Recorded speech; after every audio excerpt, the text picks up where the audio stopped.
A vast city stood under a peaceful sky. 249 years ago, people in the marketplace looked up in terror. A woman's eyes widened with dread as a huge dimensional gate opened in the sky. Then they descended. Massive, horrific beings emerged from the rift, more and more monstrous creatures pouring out. These would later be called demons. Hideous forms with sharp teeth and wings filled the air. Among them, a fearsome warrior with glowing red eyes led the descent. After descending, the monstrous creatures declared they were invading mankind. That moment marked the devastating beginning of the demon invasion. Realizing how dire the situation was, human alliances formed a great core to fight back. They bravely declared that they would subjugate the demons. However, only 3 days later, they ran directly into the demon core, and they were brutally wiped out. 1 year passed. In that single year, half the population of the Central Plains was slaughtered by the demons. The Orthodox and unorthodox Murim gathered, forming a final stand in Sichuan. They fought fiercely together against the invaders. The intense battle raged on for over half a month. 90% of the resistance army fell. Bodies littered the ground after the massacre. The Central Plains Murim was completely destroyed. The few left alive were made slaves and dragged away to the demon realm. I, too, was there, captured and injured, shackled and taken away with the others. 5 years passed in that place, and then this happened. I, who was unable to use inner energy from birth, was categorized as a rare species. Through various experiments and brainwashing, I became part of the demon realm's subjugation army. After that, decades passed. I invaded other dimensions and carried out countless slaughters in bloody battles. I killed more, and killed even more as blood splatters marked my path. 75 years after becoming a slave soldier, I was recognized for my contributions and became a commander among the demons. 120 years after being promoted to commander, I finally found out about that. I wasted 50 years trying to find the conditions and methods to manifest it. Then, 65 years later, the time had come. I started the rebellion. I had meticulously prepared. Just 1 week after the fighting began. Now, in the present, the battlefield lay in ruins, littered with fallen bodies and weapons. Corpses covered the ground, victims of the conflict. I lay wounded among them, gasping and coughing weakly. A fearsome, fiery form towered over me. Hunched over and breathing raggedly, I declared that the rebellion had failed. My face showed clear defeat and pain. "What a disappointment," I muttered. The towering figure mocked me. "You risked all the contributions you accumulated just for a rebellion of this level?" The figure was the Demon King, Tarant. I looked up at him with fierce, bloody defiance. I refused to be called by my slave name, Schwitz von Grentel. I declared my true name, Sa Bigang. Demon King Tarant paused, then admitted he truly didn't understand. He said he had observed humans like me for a long time. While my abilities and talent were measly, he admitted I always had a tenacious obsession with surviving, no matter the situation. "That's your only strength," he said. Then he asked, "Why have you decided to act so recklessly after all this time?" I answered, "Because I had to experience it at least once. In order to gain definite victory the next time we fight, I have no choice but to fight you at least once." The Demon King replied that the idea sounded interesting but foolish. He asked, "Did you think I'd give you a second chance?" He declared that I would die here today. I started to speak. I then whispered with my remaining breath, "I will not be killed by you." My sharp teeth clenched. My red eyes gleamed as I screamed in pain, covered in blood. Blood splattered across my body. The Demon King's eyes widened in surprise as he noticed something. I began to laugh uncontrollably, my bloody teeth bared. More blood splattered violently as 3 purple magic circles appeared, connected by a glowing beam of light. The purple beam blasted downwards with immense energy. A massive clash of purple and red fiery power erupted. I, the white-haired man, was engulfed in the purple energy and let out a scream of agony. Time regression. The authority of Nuzarun, an ancient evil god. The Demon King muttered, I see. The reason why you endured your defeat and humiliation quietly for 200 years was all for this. He laughed. Just you wait and see. Next time around, I'll prepare even more thoroughly and beat you. All of you cursed demons will die. The Demon King laughed again and said, I look forward to that. The only human I've acknowledged. A violent purple beam of energy tore through the sky and struck the ground.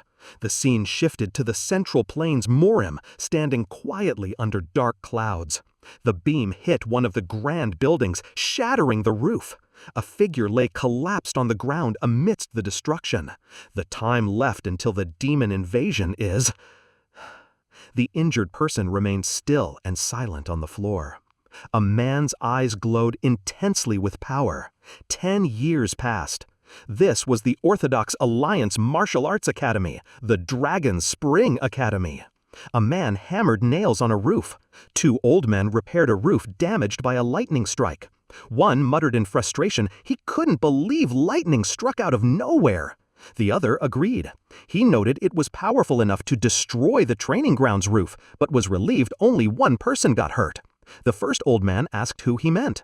The other explained it was the vice instructor, an orphan brought back by physician Jin Bok, who was struck by lightning a few days ago. The first man seemed to understand, asking if it was the martial arts instructor who couldn't use inner energy. An older man in a white cap remarked that the injured person wasn't badly hurt, or so he heard. He let out a low chuckle, saying it would have been better if they had been gravely injured, because today he was set for a public execution. A large crowd gathered in a grand plaza, watching 2 figures stand in the center. A man among the officials declared the start of the event the duel for the Spear Assistant Instructor position at Dragon Spring Academy. He announced that the duel would officially begin now, drawing murmurs from the crowd. One side of the duel was the current assistant instructor, Sa Bigang.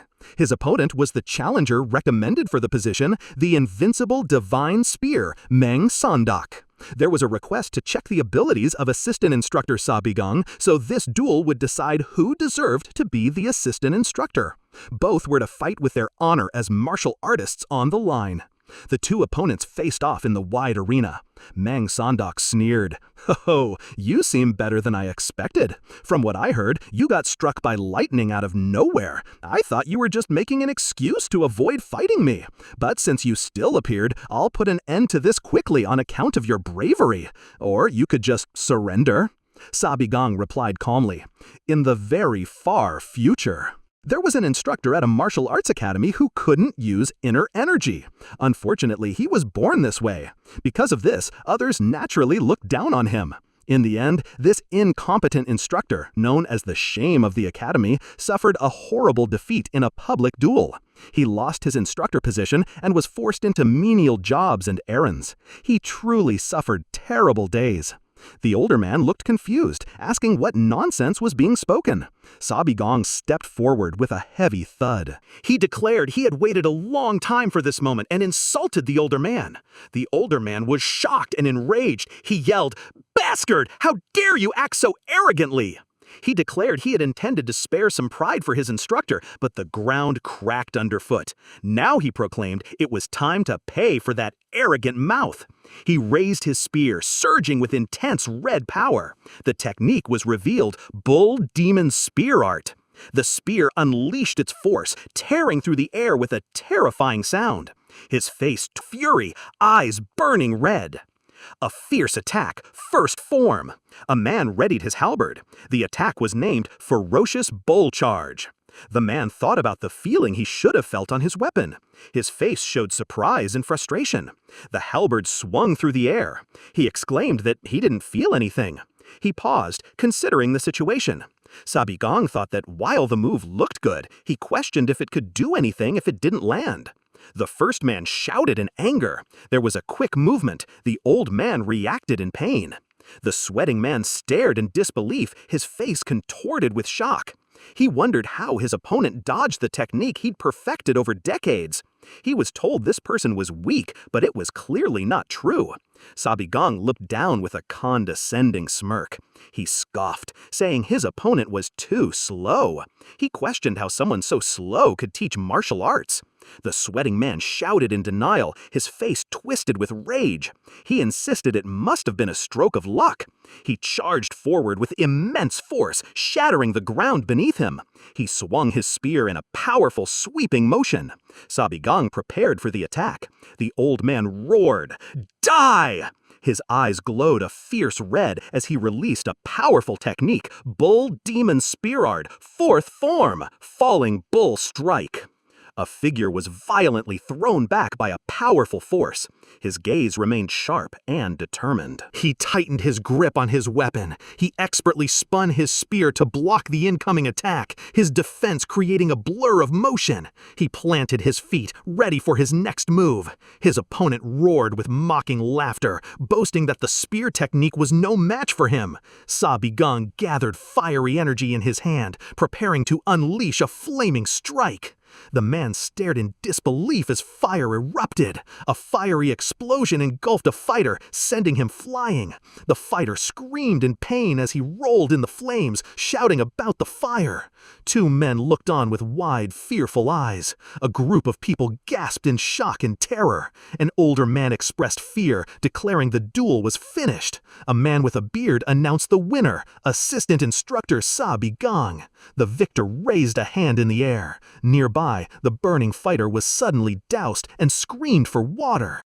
He remembered being captured alive by demons, chained and injured. Dragged to the demon realm, he survived for centuries, fighting against dark creatures.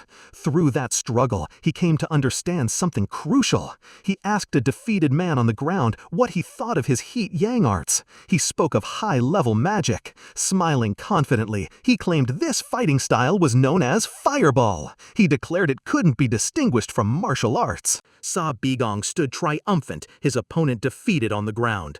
The crowd gasped, questioning what they had just witnessed. Whispers spread, wondering if that was truly martial arts. Someone called it the Heat-Yang Finger Arts. A stern-faced elder reacted with outrage and disbelief, joined by other shocked elders. Despite their suspicion, they congratulated Sa Bigang on the victory. One elder studied him closely, pointing out that Sa Bigang had won, but asked how he used internal energy when he wasn't supposed to be able to. Sa Bigang dismissed it with a calm smile, claiming it was just a stroke of luck. His eyes sharpened as he repeated the word, luck? He explained that he had eaten a strange herb and suddenly gained internal energy. The herb had given him a surge of power. Sa Bigang grinned, asking if they were joking about doubting him. One elder flared up, demanding how he dared disrespect his seniors and accusing them all. Sa Bigang countered that it was their choice whether to believe him or not. The elders stared in disbelief. Sa Bigang smirked, asking if they thought he cheated in the duel. He reminded them the fight was for the position of teaching spearmanship. There was no rule against using internal energy. He declared he had won fair and square and didn't understand why he was being interrogated. Chan Semyong was clearly agitated, but another elder told Jin Bak to calm down. Sa Bigang was right, and he had won the fight. Sa Bigang held up a hand, cutting them off. Since everyone was gathered, he said he had a request to make. Jin Bak and the others looked surprised as Sa Bigang drove his spear into the ground with purpose. He formally requested a test to be promoted to an official instructor. With that, he stepped forward with a confident smile. 2 people watched, startled by his arrival. They whispered, recognizing him from the duel. Someone asked, "What? Really?" Sa Bigang turned, his eyes cool. This was the Dragon Spring Academy, one of the martial training halls created by the Orthodox Alliance to help the Jonghu Murim, meant to train future pillars of the Alliance. It accepted students aged 15 to 18 from large sects and clans. Its instructors were martial masters from the Orthodox Alliance, divided into assistant and senior instructors. The assistant instructors seemed more like aides than teachers. Someone asked Sa Bigang what had happened. A hand reached for the door as an elder watched from behind. Inside, Jin Bak, the recovering body pavilion master, looked furious. He demanded to know how Sa Bigang was suddenly able to use internal energy. Jin Bak, the stern-faced physician who had treated Sa Bigang for a long time, shouted that it was nonsense. He had tried every method to fix Sa Bigang, but it never worked. Sa Bigang thought to himself that if it were so easy to fix, Jin Bak would be a useless physician. Jin Bak felt his chest tighten. He remembered how he was hated and felt too ashamed to face Sa Bigang now. Tears welled in his eyes as he said he was sorry. He looked at Sa Bigang, the one who hadn't changed at all. To Jin Bak, Sa Bigang was like a son. His thoughts drifted back, an event from 15 years ago. Back then, Jin Bak had run into flames to save a dying child during a bandit ambush, losing his life trying to save others too. But this time was different. Sa Bigang promised that Jin Bak would not die. He reassured him not to blame himself, not to worry about him anymore. Jin Bak looked at him, surprised and emotional, and softly spoke his name. Sa Bigang smiled and told him to trust him. He promised he would resolve all problems from now on. As night fell, ancient buildings stood silhouetted against the sky. Inside a quiet room, moonlight fell through a window. Sa Bigang stood by the window, his back to the room, looking out. Blue energy sparked around his open hand. A complex blue magical circle appeared in his palm.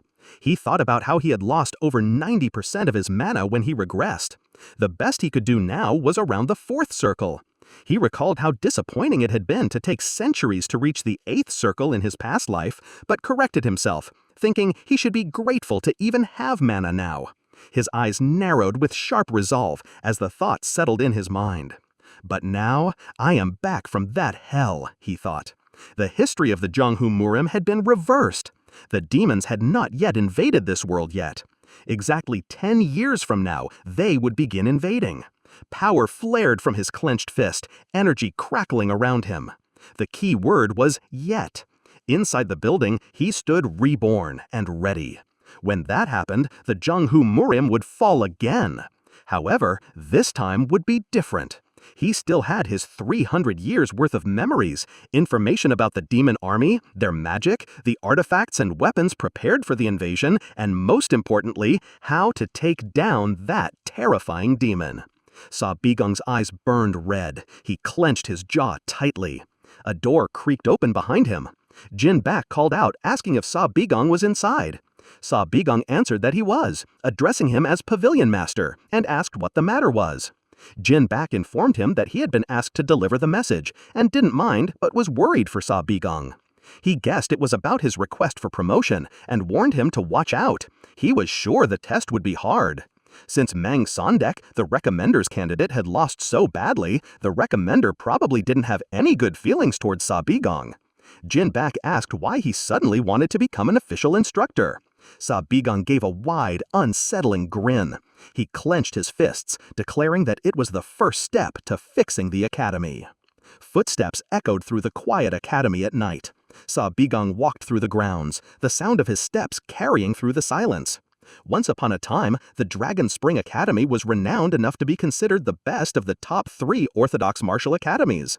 But 2 years ago, the Academy Master and a top martial master had vanished. The Academy searched for 2 years, but never found him. Without him, Dragon Spring Academy lost its fame. He had been too hard to replace. Heavy doors creaked open as hands pushed them aside. Chan Semyang stood there looking serious, asking one last time if Assistant Instructor Sa Bigang is serious about his request for promotion. This was Chan Semyang, Blade Technique's Senior Instructor and Vice Academy Master. Sa Bigang gleefully and replied to Chan Semyang with confidence. Of course. In his mind, he knew this man was the reason for Dragon Spring Academy's fall. A memory hit him instantly, the day of the demon's invasion. Buildings burned, fire crackling loudly. Sa Bigang, covered in blood, cried out in shock, gripping his weapon amid the destruction as great ruptures split open on all sides. Monsters no one had ever seen before appeared, killing people everywhere without stopping. Horrific creatures rampaged as people screamed in horror. That dreadful day marked the beginning of the invasion by the otherworldly species known as the Demon Race. Young disciples of Dragon Spring Academy fought desperately, but were cruelly slaughtered. One disciple cried out in terror as a monstrous creature devoured a fallen student. Instructor Dung watched with pain etched across his face. Someone called out urgently for him as he saw two figures abandoning the academy. Ch.1-10, the vice master, was the first to flee, carrying stolen riches and grinning greedily. If only he had reported the danger. If only he had activated the academy's defenses. So many young lives could have been saved. The academy's defenses remained dormant as the buildings burned and the screams of the disciples echoed in memory. Instructor Dung remembered it all as he looked at the current academy leader and another elder sitting at a table and thought about those who were sacrificed on that day. But that tragedy hadn't happened yet because Sa Bigang was back in the past. Sa Bigang remembered that disgusting, hypocritical face, a face he would never forget. He asked if the Vice Academy Master had called for him. Ch.1-10 explained the test for Sa Bigang to become a senior instructor. He must raid the demonic night stronghold. Sa Bigang questioned the target, asking if they meant the bandits in the nearby mountain. Ch.1-10 commanded him to kill them. That, he declared, was the test. They were a group of bandits hiding in the old sacred mountain not far from Dragon Spring Academy. Due to frequent attacks on civilians, there was an official order to raid them, signed by Ch.1-10. Sa Bigang looked at the scroll and accepted the task, but wondered how this related to being an instructor. Ch.1-10 explained that this was a basic requirement. Senior instructors were the academy's main force, true martial masters. He pointed to Dung Bahyang, senior instructor of blade technique. All senior instructors were experts recognized by the Orthodox Alliance. Ch.1-10 showed off his lightning blade technique. Dung Bahyang demonstrated the tyrannical tiger blade technique. Other masters, Yun Byuk with the soul-chasing arrow technique and Sang Pilji with the dark shadow divine sword technique, proved the academy's strength. These senior instructors had accomplished great deeds, eliminating evil demonic martial artists, destroying bandit groups, and maintaining peace. Sa Bigang brushed off the praise, saying he understood. Then he asked how much time he had for this raid. Dung Bahyang grew furious at Sa Bigang's casual tone. Ch.1-10 gave him 2 weeks' warning that being even 1 day late would cost him his chance for promotion. Sa Bigang grinned slyly at the deadline and confidently declared he would see them in 3 days. He turned and walked away, promising he'd be back. Dung Bahyang fumed as Ch.1-10 silently watched him go. Dung Bahyang turned to Ch.1-10, demanding to know if he really planned to promote that arrogant kid. Dung Bahyang voiced his doubt, but Ch.1-10 smirked, telling him not to worry. He declared that Sa Bigang would never return alive. Outside, Sa Bigang moved at incredible speed, using a skill called haste. He shouted at Ch.1-10 from afar, calling him a fake and claiming to know his plot. The demonic night stronghold, that name echoed in his mind. Back then, the Green Forest Alliance had just started to rise during this time. Sa Bigang rushed ahead, thinking about how little people knew about them. The organization wasn't big yet, but the real problem lay elsewhere. Inside, Dung Bahyang stared in disbelief, questioning if this was real. The head of the Green Forest Alliance was not just an ordinary bandit, he was a peak realm martial master, Ak Gugum. Ch.1-10 grinned widely, hands clasped in excitement. Ak Gugum was far from a typical bandit leader. He was the former leader of the Heaven-Destroying Sect, an unorthodox group. People thought he had been killed by traitors a few years ago, but he survived, tracked down and killed every last betrayer. His revenge was so cruel that even the unorthodox Murim put a bounty on his head. He had been hiding ever since, only recently surfacing here. Dung Bahyang asked how Ch.1-10 knew all this. Ch.1 chuckled, saying it didn't matter. He noted Sa Bigang's impressive duel earlier, but explained that was possible because Sa Bigang had been hiding his real skills. This mission was different. This was no duel, but a real fight. Ch.1-10 was certain Sa Bigang would not return alive. Meanwhile, Sa Bigang stood at the mountain, energy shimmering around him. He lifted his foot as a magic circle formed below, casting levitation. He thought if Ak Gugum was still as powerful as he remembered, then his 4th circle magic alone wouldn't be enough. But then the solution came to him, simple and clear. He appeared at the cliffs, announcing, "I'm here." He maneuvered through the air and landed lightly on solid ground, deciding he needed to increase his mana. He approached a towering rock formation, eyes flaring with purple light as he scanned the cliff. A hidden source of concentrated energy revealed itself to his magical sight. The cliff looked ordinary at first glance, but up close, it shimmered with purple energy. It was no normal rock wall. Sa Bigang grinned, recognizing it as a barrier made of pure mana. He knew he had found the right place, a secret no one would ever expect. He stepped inside. There were many such places hidden across the Central Plains, hidden behind mana barriers.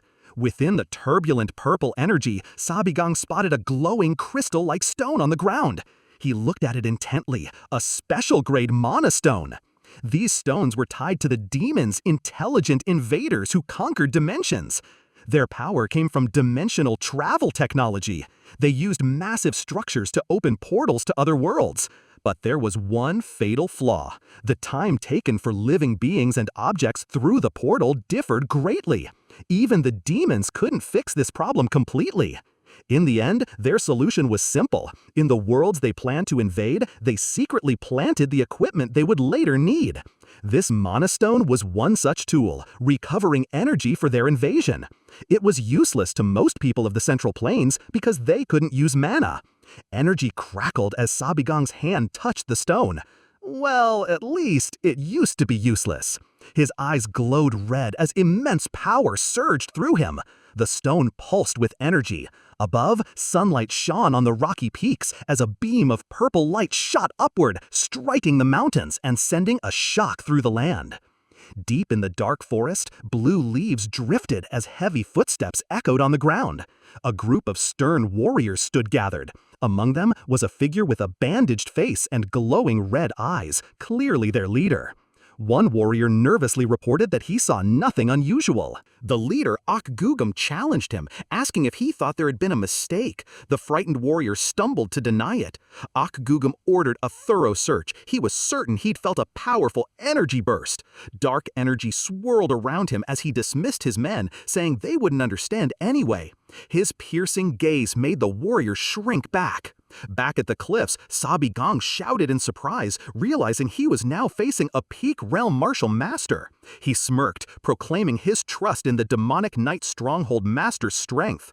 Gugum demanded, "Who are you?"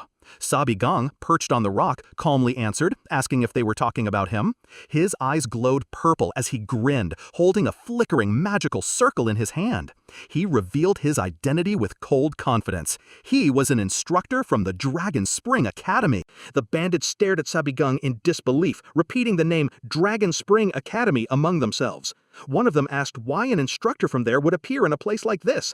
Gugum silenced them angrily and stepped forward, gripping his massive weapon. His red eyes glowed fiercely as he demanded to know if Sa Bigang was responsible for the powerful explosion they had felt moments ago. Sa Bigang grinned and asked, "What if?" Red energy flared around him, crackling and expanding with violent force until a bright red blast erupted in front of him. Gugum stood his ground, declaring coldly that he would kill Sa Bigang. That was the very reason he came here. Sa Bigang tilted his head slightly, questioning whether that was truly the reason. Gugum's eyes flared brighter, and Sa Bigang unleashed a sudden surge of power, releasing a blade of energy that blurred through the air with a sharp, rushing sound. A surge of purple energy slashed through the night, cutting down several bandits in an instant. They collapsed lifelessly where they stood, struck down before they even realized it. One man's eyes widened in horror as he fell. Sa Bigang smirked, calling out mockingly, "What a coincidence!" He shaped the energy in his hand into a glowing purple sword, whispering the spell, "Trice." He gripped the sword tightly and swung it with cold precision. With a fierce grin, he declared, "I came here to kill you too." Gugum lunged forward, swinging his massive weapon with a brutal strike. Sa Bigang blocked the blow, his purple blade holding firm. He smirked back at Gugum and mocked him, saying he'd better avenge his dead subordinates properly. Gugum's face twisted in anger and shock. He shouted, demanding to know just who Sa Bigang really was. Their weapons clashed violently, sparks and energy bursting with each strike. The clash shook the ground as the two warriors exchanged fierce blows in rapid succession. The impacts shattered the space around them, their powerful strikes flying again and again as the brutal battle raged on. Blinding beams of energy collided, tearing through the darkness. Gugum growled through his teeth, demanding answers. Sa Bigang smirked, calmly replying that he was an instructor from Dragon Spring Academy. Akgugum roared, attacking with wild force, his teeth bared in disbelief as his strikes rained down. He cried out in frustration, realizing that despite his relentless attacks, his opponent showed no sign of struggling at all. Akgugum let out a strained, furious growl. Sa Bigang faced him without flinching, standing his ground in the storm of clashing power. A massive wave of red energy erupted from Akgugum's core, slamming into the ground with devastating force. Sa Bigang met that power head-on, attacking with his sword technique. The purple blade cut through the swirling energy, revealing a fearsome skill of its own. Akgugum's body glowed as he activated his core release, roaring in fury. He shouted that he was being forced to use this power, a power he had earned through betrayal and revenge. Other bandits stood frozen nearby, watching the impossible battle unfold. One of them whispered in fear, wondering what kind of monstrous power Akgugum possessed. Akgugum's voice thundered as he spoke about his betrayal, how he gained strength for his revenge.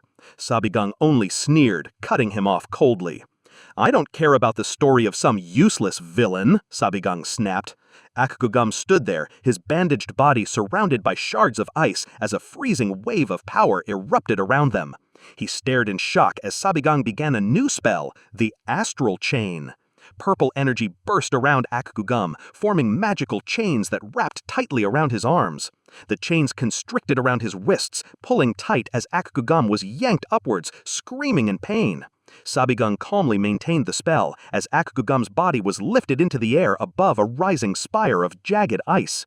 Akgugum screamed in agony, struggling uselessly against the chains. Sa Bigang stepped closer, telling him there was no point in struggling. He explained coldly that this technique drains internal energy on contact, a spell created specifically to defeat martial artists like him. Akgugum howled in pain, demanding to know where Sa Bigang learned such magic. He accused him of belonging to the demonic cult. Sa Bigang corrected him with a mocking smirk. This was magic, not sorcery, and dismissed Akgugum as a pathetic bandit fool. He looked away for a moment as Akgugum clenched his teeth in rage. The bandit leader roared in fury, cursing Sa Bigang and lamenting the thought of dying in such a place. Sa Bigang asked him if he had any regrets. Akgugum shouted that he hadn't yet finished his revenge. His vengeance was meant for those who had manipulated his subordinates when he led the heaven-destroying sect. Akgugum's voice cracked as he explained why he had cooperated with the Orthodox Alliance. He had been hiding to recover his strength, every moment spent waiting to strike back. His shout echoed through the mist as he declared everything he did was for revenge. He suddenly pushed forward with desperate strength. Sa Bigang raised an eyebrow in surprise. Then, with a smile, he praised Akgugum's sheer determination. That, he said, was what true revenge should look like. Slow, thorough, never giving up. Sa Bigang's grin widened, his eyes glinting with a merciless edge. Revenge, he said, should be done slowly and without mercy. Akgugum glared at him, shocked and furious, accusing Sa Bigang of mocking him. He hissed that Sa Bigang wouldn't understand. After all, he must have grown up comfortably. Comfortably, Sa Bigang repeated, his eyes glowing purple in the cold night. He asked Akgugum if it really looked like he had lived in comfort. Akgugum stared back at him in disbelief and rage, his red eyes burning with hatred. "What the hell?" he shouted, his voice hoarse with rage and confusion. Inside, Akgugum sensed that something was deeply wrong with this man. Sa Bigang raised a glowing purple hand, energy swirling around it. "All right," he said, stepping closer. "I'll let you experience it too." He grabbed Akgugum's face in one hand, purple energy pouring into the bandit's head. Akgugum screamed in shock as Sa Bigang's face twisted with grim resolve. "This is the hell I went through for 200 years, he growled, pouring the nightmare into his enemy without mercy. Akgugum's eyes snapped open. He found himself standing in a desolate, rocky wasteland under a cold, bright moon. He looked around in confusion, demanding to know where he was. His red eyes glowed angrily as he wondered what had been done to him. Shadows shifted around him, and then, from the darkness, a monstrous, horrifying creature began to emerge. It grew larger and larger until its massive form towered over him, many eyes and claws glistening in the moonlight. Its limbs reached down, scraping the rocky ground as Akgugum stared up in disbelief at the monstrous being before him. His red eyes burned fiercely as he bared his sharp teeth, refusing to be afraid. A massive fiery blast erupted from his body, exploding outward with terrifying force. Chaos filled his vision. Enemies charged at him, only to be overwhelmed by the searing energy. Fallen bodies littered the ground, engulfed by the destructive power. Images of figures trapped inside glowing tubes flashed and vanished in the swirling energy. A figure screamed in agony as the raw power consumed him. A swirling vortex appeared, devouring everything in sight, while a horrifying pile of skulls shattered under the impact. Another monstrous form emerged from the blast, only to be overwhelmed and burned away. Akgugum reached out through the chaos, but his body was torn apart by the relentless surge. In the end, only his glowing eyes remained, flickering in the fading storm of energy. Akgugum let out a strangled laugh that turned into a cry of agony. He struggled, gasping and panting as the vision faded. Sa Bigang's voice cut through the silence, calm, cold, and sharp. He asked Akgugum how that felt, telling him that was only a glimpse of his future in 10 years. Akgugum's bandaged hand trembled violently before clenching tight in despair. Bound and broken, Akgugum managed to whisper a single syllable, begging for death. Tears streamed down his face as he pleaded over and over again for Sa Bigang to kill him, begging for mercy he knew he would never receive. Sa Bigang looked down at him, his expression serious, but his words carried no pity. He admitted he couldn't handle such pathetic begging. Yeah, I understand," he murmured. But then his eyes sharpened. "But someone has to do it." A slicing sound echoed through the darkness, followed by the sickening splatter of blood. Night fell over the academy grounds. Cheon-semyoung stared wide-eyed at the dark bag in front of him, a bloody sword stabbed into the earth beside it. "Damn it! I can't believe it!" he gasped. Sa Bigang stood calmly, asking him how that was. He added mockingly that he hadn't expected Cheon-semyoung to believe him if he'd only brought back the sword, so he brought the head, too. "Now then," Sa Bigang said with a wide, unsettling grin, "shall we discuss my new duties?" The next day dawned bright over the grand buildings of Dragon Spring Academy. Inside, tension simmered. A sharp voice suddenly cut through the halls, shouting that this was nonsense. A hand slammed down hard on a table. Fist Technique Senior Instructor Yo Woonjin was outraged, demanding to know how the man who had been the shame of the academy just days ago was now a senior instructor. Archery Technique Senior Instructor Eun Byuk stood beside him, calm but curious. Eun Byuk asked Dung Bu-hyung if Sa Bigang really raided the entire Demonic Knight stronghold by himself. Another instructor nearby looked uneasy as he remembered his own trip to the old sacred mountain that morning. He reported grimly that he had found the corpses exactly where Sa Bigang had said they'd be. The corpses of the bandits and Akgugum were all there. He admitted he didn't know how, but it looked like everyone except Akgugum had been killed with a single devastating attack. Dung Bu-hyung roared in disbelief, protesting that Akgugum was known for spear techniques. He demanded to know if they were claiming Akgugum had hidden sword skills too. Another instructor called it nonsense. The scouts snapped back, asking if they thought he was blind. They could go see the bodies themselves if they doubted him. A commanding voice ordered silence. Vice Academy Master Cheon-semyoung entered, staring coldly at the arguing instructors. One quickly apologized. Cheon-semyoung mulled over the report, unable to make sense of it. He knew Akgugum was at least a peak realm martial master. He'd confirmed it himself when he delivered the raid order. So how could Sa Bigang kill such a monster in just one night and wipe out all his men too? Cheon-semyoung murmured to himself that this feat was beyond even a peak realm master. He wondered for a moment if Jin Bak might have secretly helped, but he quickly dismissed it. The old man wasn't strong enough. He decided this needed deeper investigation. Turning to Instructor Dung, Cheon-semyoung asked if he still had ties to the Ghost Shadow Manor. Dung Bu-hyung flinched in surprise. The Ghost Shadow Manor, one of the largest assassin groups in the Murim, was infamous for taking any job for the right price.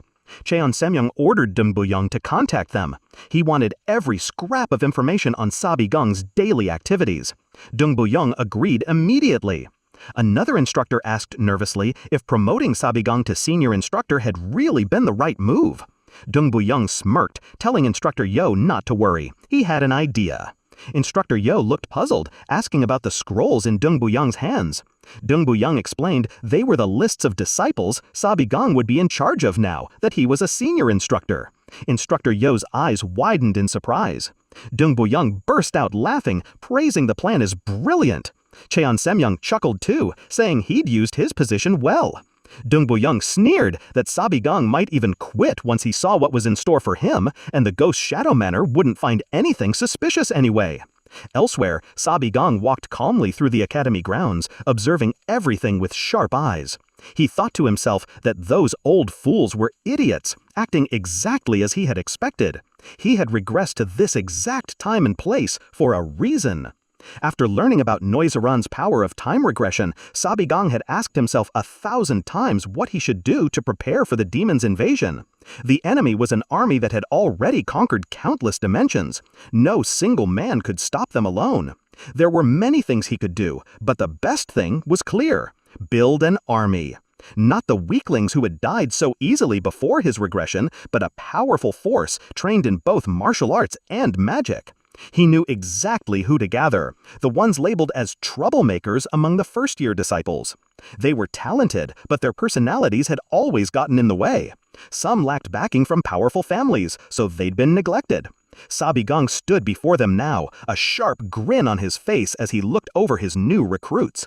The old masters had no idea. They never imagined that the two heroes who would one day shine brightest in the war against the demons were standing right here. One would become a peak realm martial master in his late 20s, the last hope of Murim, the Heavenly Sword Alliance leader. The other would lead a special squad and kill the most demons single-handedly, the demon-slaying divine archer. Sa Bigang's grin widened, revealing sharp teeth. "Nice to meet you," he said darkly. These were the heroes he would train. He looked each one in the eye and declared fiercely, "I'm your instructor starting today." His smile widened as he added, "These two heroes are right here in front of me." A grand building stood tall under a clear, bright sky. Inside the training ground, a fierce punch landed with crushing force. The impact rattled bones. Tan Lijun gasped, stumbling backward from the blow.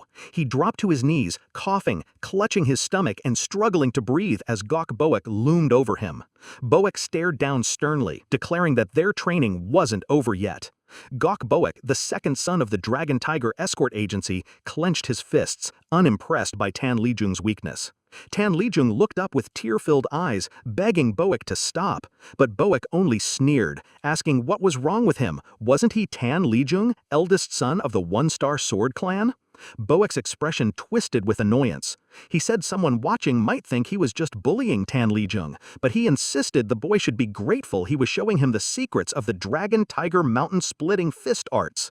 Tan Lijung tried to explain, voice trembling, that his clan's sword techniques were different, but his words faded as he dropped his head in defeat, overwhelmed by Gok Boek's brute force.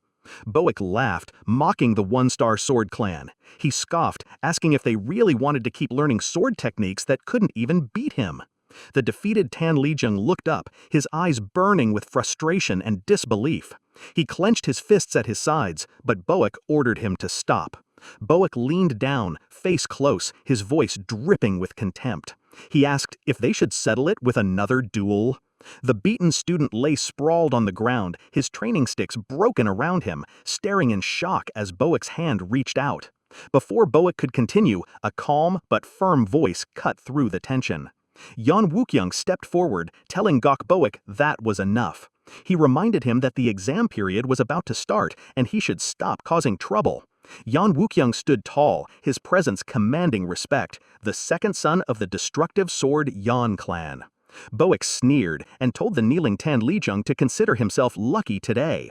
Yan Wookyoung bowed slightly, offering thanks, but his eyes remained cautious. Boek turned away in silence for a moment, ignoring him. Yan Wookyoung lowered his head, looking troubled. Gok Boik suddenly called out to Yan Wukyung and the Tan Legion cadets. One of the students looked up, asking what he wanted now. Just then, a messenger arrived from Vice Academy Master Chen Sem-young with an announcement they would no longer be in the Camellia class. Everyone froze as the messenger explained they had been transferred to a new class. Gok Boik stared, stunned. Yan Wukyung and the other cadets exchanged surprised glances, whispering to each other in disbelief. A group of students gathered in front of their new instructor, Sa Bigang, stood before them with an unsettling grin stretching across his face. He declared loudly that he would be their instructor from today onward. Some students murmured in confusion, asking what was happening. Another let out a small, knowing laugh, amused by the unexpected turn of events. But the uneasy silence broke when Gok Boik suddenly roared in anger. He turned fiercely toward Sa Bigang, his face red with rage. Other students muttered in frustration, complaining about the sudden class change and this new instructor. Gok Boik bellowed defiantly, demanding to know if they really expected him to follow such an order. His eyes burned with rebellion. Sa Bigang's smile vanished as he called Gok Boik insultant for daring to talk that way to the head instructor. His eyes turned cold and sharp. Gok Boik cursed loudly, demanding to know how someone like Sa Bigang had become a senior instructor. He shouted that he refused to learn anything from him. Sa Bigang smirked, purple energy swirling around his hand. He reminded Gok Boik of the academy rules. Then he moved in an instant. He was right in front of Boik. Gok Boik's eyes widened in shock, sweat dripping down his face as he stammered, "What? What just happened?" The ground cracked beneath them with a thunderous crack as Sa Bigang's force slammed down. Gok Boik screamed in agony as he was smashed to the ground. Sa Bigang looked down at him coldly, explaining that when students misbehave, punishment becomes guidance. Gok Boik roared in fury, springing back with wild energy. He swung his fist, a fiery punch bursting forward with all his strength. His eyes glowed with rage as he cursed Sa Bigang, unleashing the Dragon Tiger mountain-splitting fist. Sa Bigang calmly noted Boik's swearing and violence against a superior, not to mention using internal arts without permission during class. Gok Boik pressed his attack furiously, throwing punch after punch, but Sa Bigang pointed out the worst offense, underestimating him. Gok Boik screamed in pain as Sa Bigang's counter struck him squarely. The impact echoed like a cannon blast. The devastating blow sent shockwaves through his body. Gok Boik's face twisted in agony as he collapsed under the force. Sa Bigang sneered, dismissing Boik's so-called martial arts as pathetic. Red energy flashed violently as he struck again. The sheer force of the blow sent Gok Boik flying across the ground. The stunned students watched in silence as Boik crashed to the ground, his body trembling. He managed to lift his head, eyes wide with disbelief, and called out weakly to Sa Bigang. But Sa Bigang loomed over him, cold and merciless, telling him to get up. The guidance wasn't over yet. One student standing behind them could only stare, stunned by what he was witnessing. Gok Boik, ranked at the top among the new students for external arts training, was being beaten down like a child. Gok Boik's eyes blazed with desperate fury as he clenched his fists and forced himself to his feet. But Sa Bigang didn't hesitate. He stepped in, landing another crushing blow, infused with swirling energy. The sound of the impact cracked through the training ground. Gok Boik dropped to the floor, coughing violently, gasping for breath. The onlookers gasped in shock as Sa Bigang walked toward him, unfazed by Boik's struggle. He looked down, remarking that things had turned out worse than he'd expected for his first class. He clenched his fist, thinking grimly about an instructor's true role, to educate no matter what it took. He grabbed Gok Boik by the front of his uniform. Energy pulsed from Sa Bigang's grip as he lifted him effortlessly. Gok Boik's eyes widened in terror just before he screamed again, overwhelmed by the punishing power Sa Bigang unleashed. Suddenly, Sa Bigang's hand shot out and locked on to Yan Wukyung's arm. Gok Boik, dazed on the ground, looked up at the scene in disbelief. Yan Wukyung protested, saying Sa Bigang's force was too much for a cadet. An instructor nearby recognized him immediately, calling out, "Instructor Sa Bigang!" But Sa Bigang only smirked at Yan Wukyung, asking mockingly if This was the moment when the proud master Yan Wukyung finally decided to step forward. This was the moment when the proud master Yan Wukyung finally decided to step forward. Yan Wukyung was a prodigy from the first-year Camellia class, the second son of the destructive sword Yan clan, one of the most renowned clans in the Central Plains. From a young age, his clan recognized him as a martial arts genius.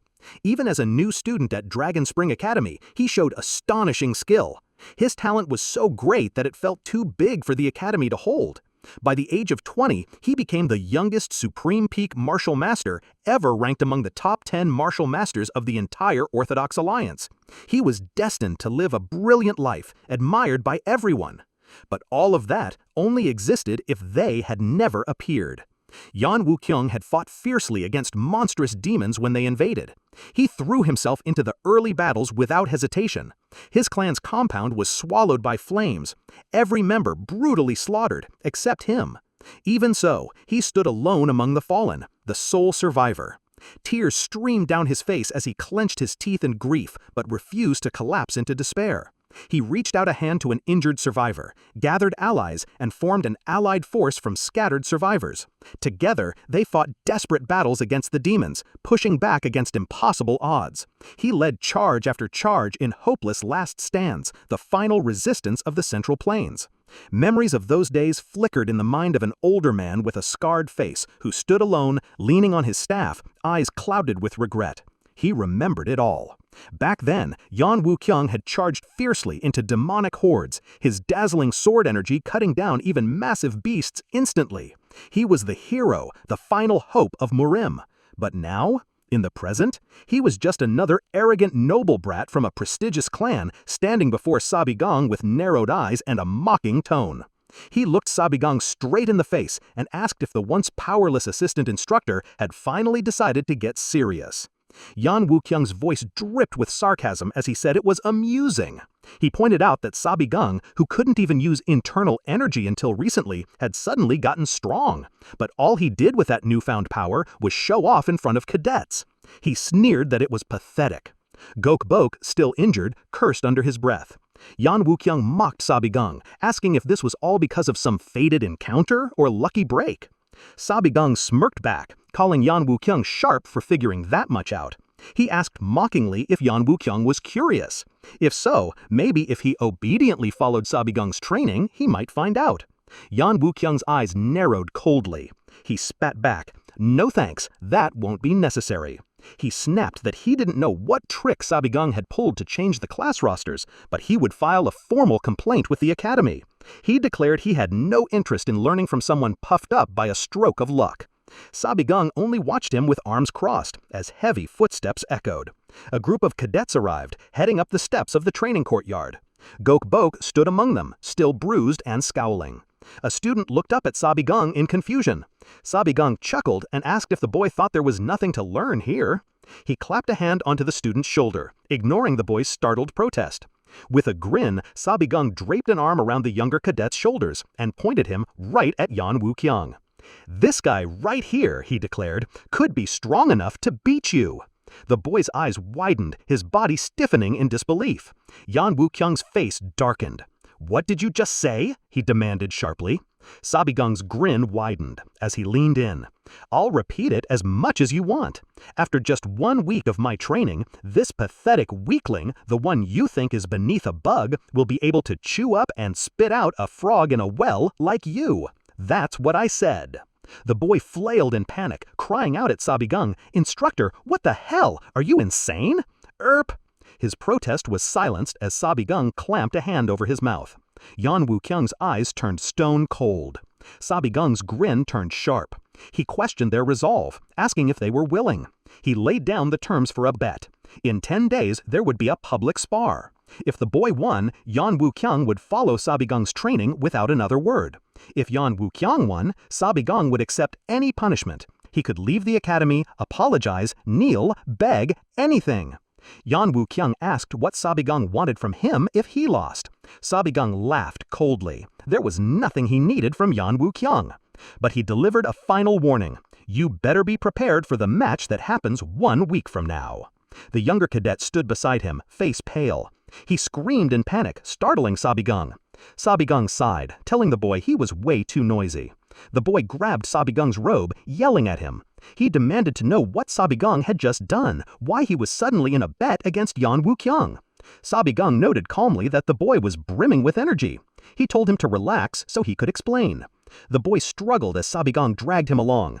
He demanded to know if Sa Bigang had lost his mind, asking what he did to deserve this. Sa Bigang called him a little brat and told him to let go. When the boy wouldn't stop, Sa Bigang landed a swift knee strike to his stomach. "Ouch!" the boy cried out, clutching his gut as he fell to the ground. Sa Bigang declared that today's class was cancelled and dismissed the cadets. He waved them off, telling them he'll send out tomorrow's schedule individually. As the students drifted away, one muttered in disbelief, asking what the hell was going on. Another groaned that they were doomed.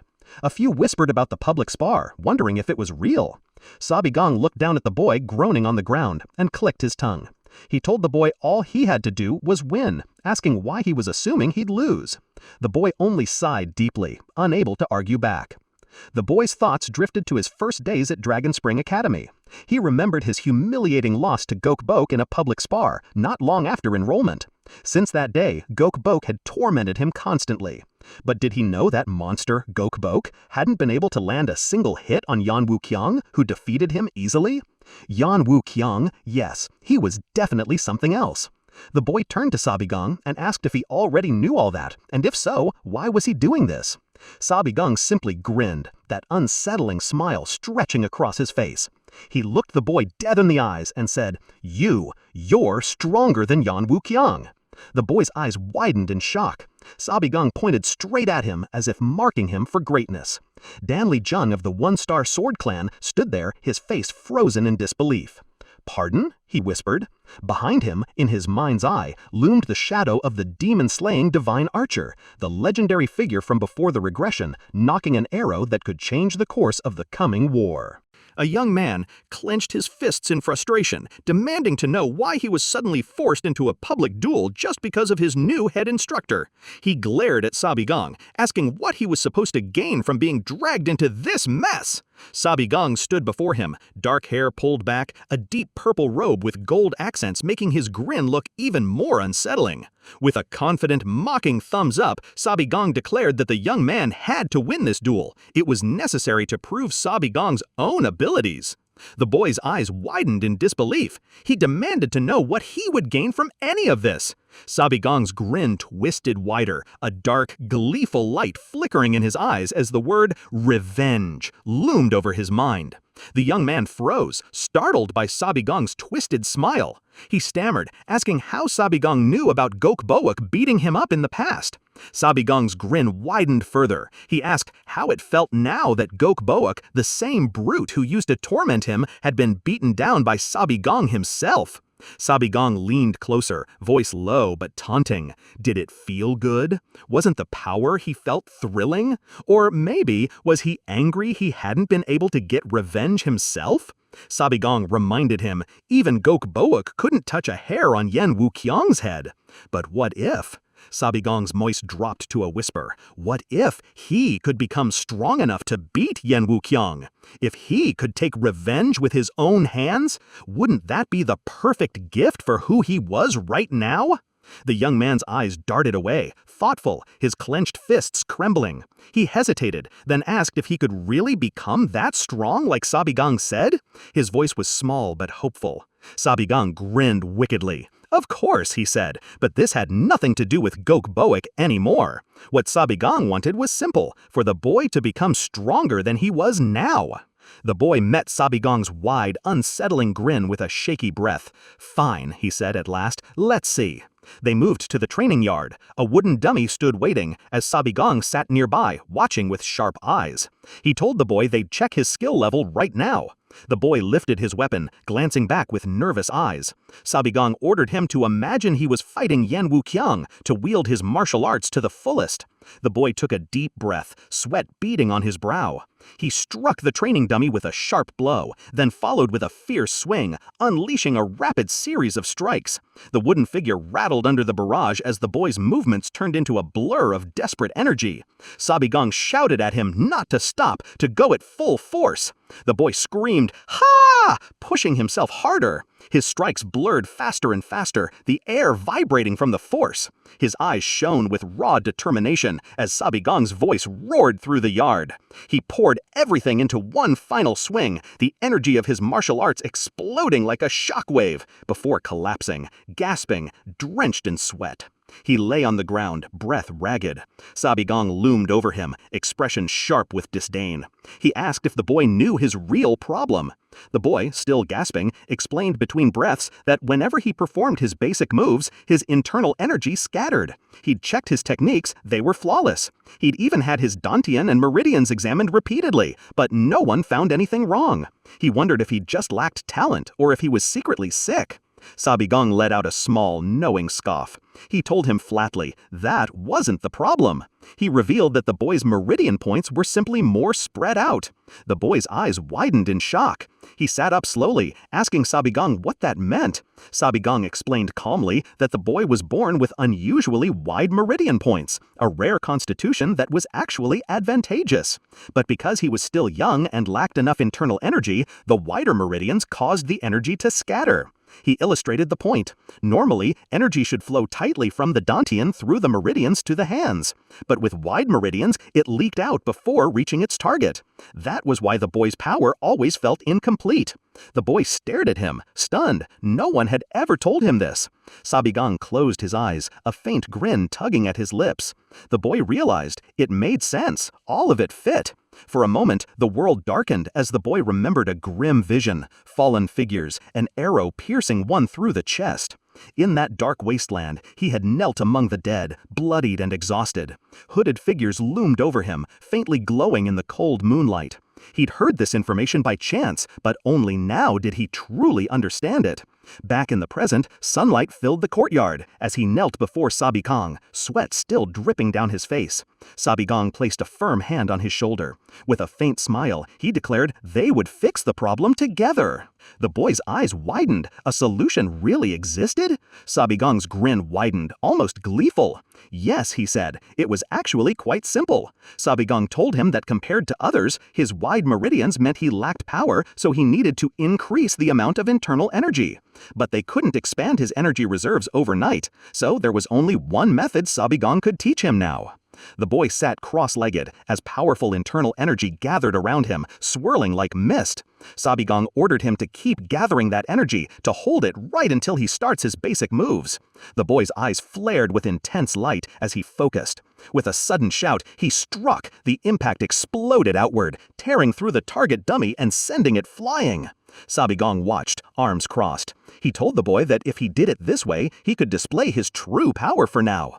The boy grinned wildly, realizing his internal energy hadn't scattered this time. He called out to Sa Bigang, overjoyed, but Sa Bigang simply replied calmly that he'd seen it, good job, before adding that he should collapse now. The boy blinked in confusion. Collapse? He insisted he'd never felt better in his life. He opened his mouth to say more, but mid-sentence, he dropped like a stone, the world fading to black. Dan Li Zheng's eyes fluttered open. He lay sprawled on the cold ground, gasping for breath. He blinked slowly, trying to remember how he'd collapsed. Sa Bigang's calm but unsettling grin hovered above him as he asked how Dan felt. Dan coughed weakly, admitting he had no strength left.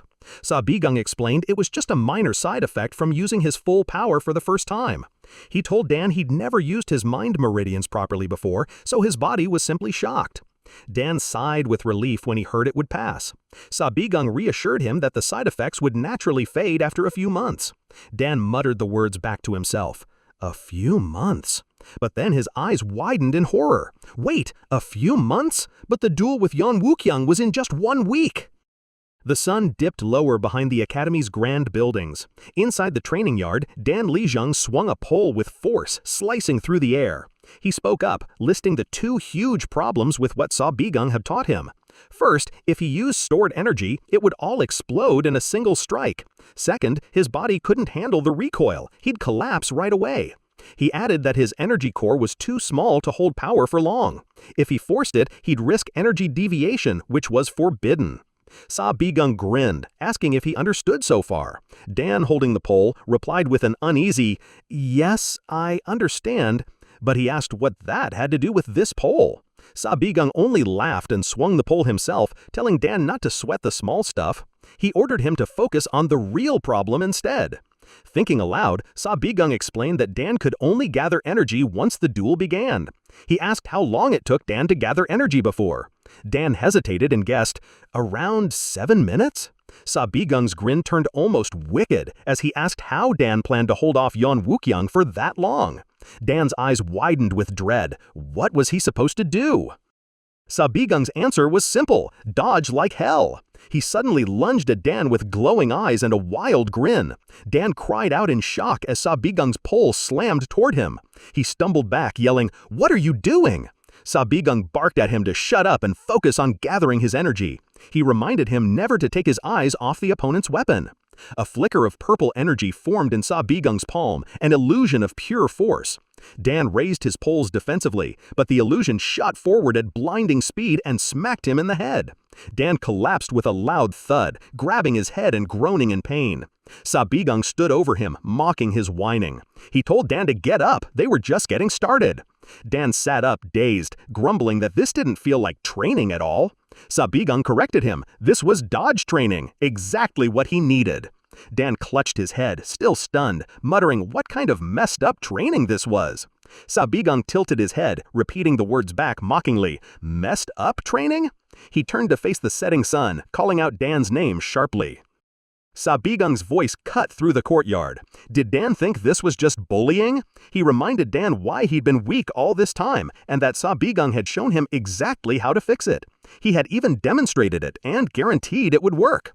This, Sa Bigang said, was the only way Dan would be able to scratch Yeon Wookyung at all in a week. Of course it was painful, Sa Bigang admitted that freely. But he asked Dan if it was really harder than all the times he'd been humiliated by Gokbook and Yeon Wookyung. Sa Bigang stepped closer, eyes sharp. Was Dan really going to throw away this perfect chance to prove himself to everyone who had treated him like trash? Dan froze, his eyes wide in shock. He lowered his head, fists trembling.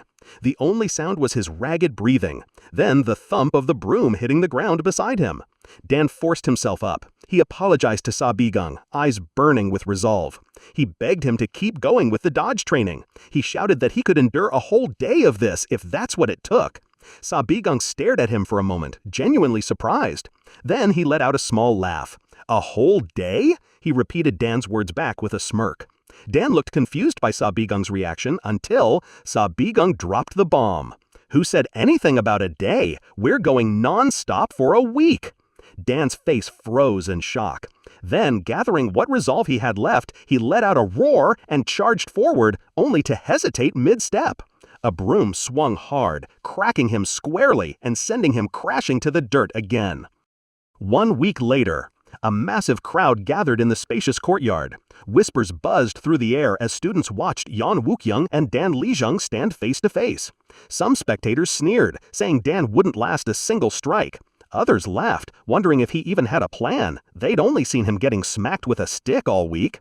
Dan stood silent in the arena, staff in hand, his eyes locked forward with fierce resolve. Voices in the crowd mocked him, calling him an idiot and telling him to crawl back into a corner. Gokbook scoffed loudly, asking how a loser like him thought he could beat Yeon Wookyung. An older instructor yelled that Dan had dug his own grave with this reckless stunt. But Sa Bigang stepped forward then, a sharp smile curving his lips, as he called out to the instructor, questioning if he was sure about that. Yeon Wookyung spoke up suddenly, his voice cutting through the murmurs. He said he wanted to add a condition to the duel. Sa Bigang tilted his head, replying, "Fine, what is it?" Yeon Wookyung demanded that if he won, Dan would have to leave Dragon Spring Academy forever. He added coldly that he never wanted to waste his time like this again. Sa Bigang agreed instantly. He swore on his name to keep the deal. He reminded Yeon Wookyung that if he lost, he'd be attending every one of Sa Bigang's classes and training without complaint. Yeon Wookyung simply nodded, accepting the terms. Sa Bigang's smile widened into a chilling grin. He told Yeon Wookyung he was making one big mistake, focusing too much on him. He pointed to the center of the ring. The real threat, he said, was standing right there. It wasn't him Yeon Wookyung needed to worry about. It was Dan Lijung. Dan stepped forward, staff in hand, eyes locked on Yeon Wookyung. The courtyard fell silent as Sa Bigang raised his hands. He explained the duel rules. Victory would be decided if one side forfeited, lost consciousness, or dropped their weapon. Lethal strikes were forbidden, and Sa Bigang himself would make the final call as the judge. Sa Bigang and Dan faced each other, teacher and student, mentor and test subject. Then Sa Bigang's grin turned fierce as he shouted for the match to begin. With a sharp clap, his fist swung down, slicing the air. The duel had begun. The training courtyard fell silent as the duel began. Sa Bigang's unsettling grin widened as he declared it was time. With a sharp shout, he called out, "Start!" Both Don Lee Jung and Yan Wukyung readied their weapons instantly. Don's hands tightened around his staff, his face tense. In a blink, Yan Wukyung moved his strike, slammed into Dan's staff with crushing force. The sharp crack of the impact echoed as splinters scattered through the air. Dan recoiled, eyes wide in pain and shock. His weapon flew from his grip, spinning into the air before landing yards away. A voice from the crowd called for him to surrender. Dan stood frozen, staring at his empty hands, disbelief all over his face. He struggled to hold the broken staff together, refusing to back down. He looked down surprised. His arm wasn't shattered like he'd feared. Sa Bigang's voice cut through the noise, mocking him for being such a fool. Yan Wukyung sneered, asking how Dan dared to stand in front of him when he trembled at the faintest hint of killing intent. Dan's hand shook violently. He realized that was real murderous intent just now. If Yan Wukyung had truly wanted to, he could have finished him in that instant. Dan's heart raced. He knew it deep down. He couldn't withstand this. He looked around the courtyard. Dozens of eyes locked on him, whispering that Yan Wukyung really was Murim's genius. Gok Boek and another student looked on, unable to hide their disbelief. Dan's resolve wavered. How could someone as hopeless as him win with only a week of training? His name was Dan Lee Jung, the boy people mocked. He lowered his gaze as Yan Wukyung stood tall, a predator ready to strike. Sa Bigang watched from above, a strange, knowing smile curling his lips. Suddenly, purple energy crackled around Sa Bigang as he slammed his clubs together with a deafening clash. Dan's eyes flew wide at the blast of power. He took a slow breath, forcing himself to remember why he was standing there. "Let's remind myself," he thought. "What do I want?" His answer came clear: to be stronger than I am now. His mind drifted back to a week ago, to when he stood with his sword, teal energy shimmering around him. That was the moment he chose to stand back up. Yan Wukyung's cold voice snapped him back to the present. "Idiot!" he spat. "I gave you a chance to walk away unhurt." He crouched low, gripping his sword tightly as power swirled around him. Light erupted from the ground in a searing blast. The fight was truly starting now. "You brought this on yourself," Yan Wukyung growled, descending with his sword raised high. Steel clashed violently as two blades met, sparks flying. They exchanged swift blows, each strike sharper than the last. Yan Wukyung narrowed his eyes in surprise. Dan was reacting faster than before.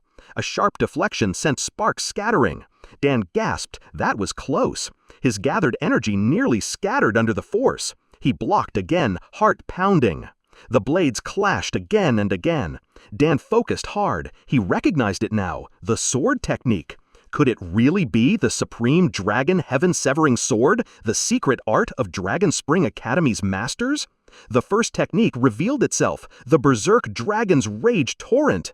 Energy exploded around Yan Wukyung as the technique roared to life. Dan's eyes widened. "Whoa!" yelped, nearly losing his footing. He ducked just in time, his voice trembling. "Whoa! Eek!" The sword key was immense, but was it just my imagination, or did it feel dodgeable? The massive wave of sword energy rushed forward. Dan dodged right, then left, narrowly avoiding the bulk of the attack. Gok Boek, watching from the sidelines, broke into a cold sweat, eyes wide at the impossible sight. Yan Wukyung stood tall, blade glowing with deadly power. "Seems like you did learn something," he muttered. He raised his sword again, the air around him swirling with fierce blue energy. Supreme Dragon Heaven-Severing Sword? Dan's heart pounded as Yan Wukyung prepared the next move. Then the third technique came, Twin Dragon Fang Severance. Yan Wukyung's eyes burned bright as he lunged forward, sword slicing through the air like a bolt of lightning. Dan's eyes widened. He barely reacted in time. The force slammed him back, the ground cracking under the impact.